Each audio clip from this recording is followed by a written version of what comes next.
Hindenburg की report आने के बाद से जहां अदानी ग्रुप के शेयरों में गिर रहे हैं, वहीं दूसरी तरफ शॉर्ट सेलिंग का मुद्दा भी लगातार सुर्खियों में बना हुआ है। ऐसा इसलिए क्योंकि हिंडनबर्ग रिसर्च दरअसल एक शॉर्ट सेलिंग करने वाली फर्म है।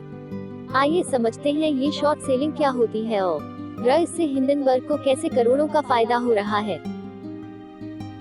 और मित्रों, आज इस लेख के माध्यम से हम आप सभी के लिए भाषा में प्रदान करने जा रहे हैं। जैसा कि आप सभी जानते होंगे, गौतम अदानी एक अत्यंत ही प्रसिद्ध भारतीय उद्यमी और स्वयं निर्मित अरबपति है, जो कि अदानी समूह के अध्यक्ष हैं। इनका का जन्म 24 जून 1962 को एक गुजराती जैन परिवार में अहमदाबाद के रतनपोल में हुआ था। गौतम अदानी प्रथम पीढ़ी के एक ऐसे उद्यमी हैं जिन्हें व्यापार, परिवहन एवं परिवहन संबंधी बुनियादी ढांचे के विकास के लिए विश्व भर के 100 सबसे प्रभावशाली व्यवसायों में से एक गिना जाता है। इस वर्ष 2023 का पहला महीना गौतम अदानी के लिए अत्यंत ही दुखद सिद्ध हुआ है, क्योंकि इस वर्ष के पहले महीने में ही अमेरिकी फर्म की एक महत्वपूर्ण रिपोर्ट अदानी ग्रुप के लिए अत्यंत ही नुकसानदायक साबित हुई है। कई रिपोर्ट के माध्यम से यह बताया जा रहा है कि अमेरिकी फर्म की इस रिपोर्ट के बाद गौतम शांतिलाल अदानी की कंपनियों के शेयरों में भारी गिरावट आई, जिससे कि गौतम अदानी को करीब 50,000 करोड़ रुपए का नुकसान उठाना पड़ गया।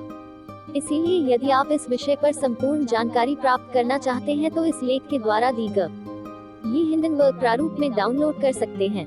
अमेरिकी रिसर्च फर्म हिंडनबर्ग की रिपोर्ट के बाद अदानी ग्रुप के शेयरों में गिरावट नहीं थम रही है।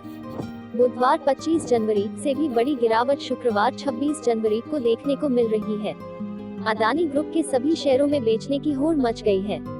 अदानी ग्रुप के शेयरों में बिकवाली से शेयर बाजार में भी दबाव हावी होता जा रहा है। 26 जनवरी से बाजार खुलते ही अदानी ग्रीन एनर्जी के शेयरों में 16% से ज्यादा की गिरावट दर्ज की गई। शेयर लुढ़क कर 52 किलो 1564 रुपए तक पहुंच गया। वहीं अदानी टोटल गैस में 16% से ज्यादा की गिरावट आई है। हिंडनबर्ग अनुसंधान क्या है? इस बीच हिंडनबर्ग रिसर्च का भी इतिहास सामने आया है। हिंडनबर्ग का कॉर्पोरेट गलत कामों को खोजने और कंपनियों के खिलाफ दांव लगाने का ट्रैक रिकॉर्ड है।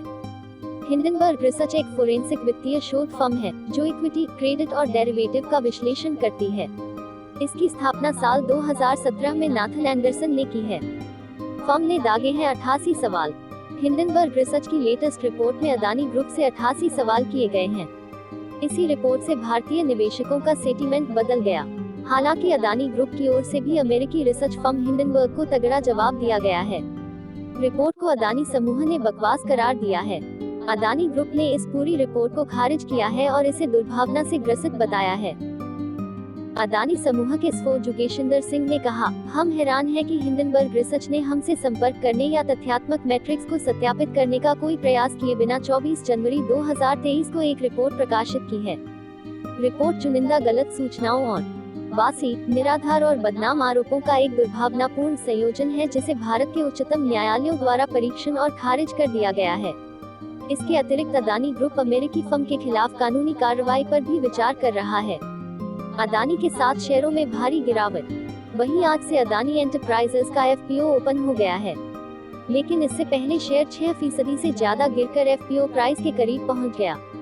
वहीं अदानी पावर, अदानी विल्म में तो 5-5% का लोअर सर्किट लग गया है, जबकि अदानी पोर्ट में करीब 5% की गिरावट दर्ज की गई है।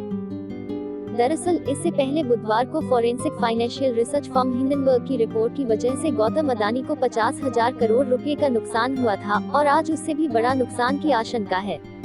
दरअसल forensic financial research firm Hindenburg ने अपनी एक रिपोर्ट जारी की है, जिसमें कहा गया है कि अदानी की कंपनियों में शॉर्ट पोजीशन पर है। रिपोर्ट ने अदानी ग्रुप के सभी कंपनियों के लोन, अदानी ग्रुप डेट पर भी सवाल खड़े किए हैं। रिपोर्ट में दावा किया है कि अदानी ग्रुप की 7 प्रमुख लिस्टेड कंपनियां 85% से अधिक ओवरवैल्यूज हैं।